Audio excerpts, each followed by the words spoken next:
Монгол банк үзүүлж байна. Бодлогын хүү гэж юу вэ?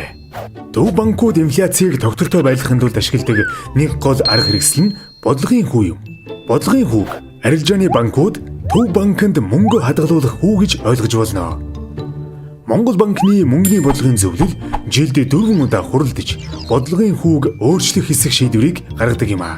Төв банк хязээд хадгалуулсан мөнгийг эргүүлж төлөх чадвартай гэдэг утгаараа бодлогын хүүг эрсдэлгүй хүүж гэж нэрлэдэг. Бодлогын хүүг өөрчлөх замаар төв банкуд эдийн засагт эргэлдэж буй мөнгөний нийлүүлэлтийг удирдах, эдийн засагт хэд халалт, эсвэл удаашрахаа сэргийлж, эцсийн дүндээ үнийг тогтвортой байлгахыг зорддог.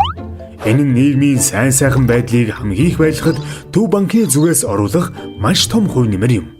Бодлогын хүү өндөр үед арилжааны банкуд эрсдэлтэй зээл гаргахын оронд төв банкнд мөнгөө найдвартай хадгалуулах, эсвэл зөвхөн өндөр хүү төлөх зээлдэгчдэд арилжааны зээл олох нь түгээмлээ. Улмаар эдийн засагт нийлүүлэгдэж буй мөнгөний эргэлт удаашрдаг.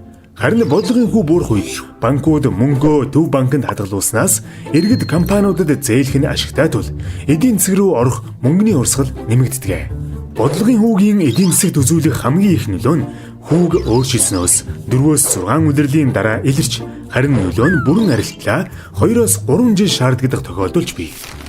Энд төв банкуудын мөнгөний бодлогын зөвлөл бодлогын хүүгээ өөрчлөхдөө үргэлж урагш харж ирээдүйн чиглэсэн шийдвэр гаргахыг зорддог байна.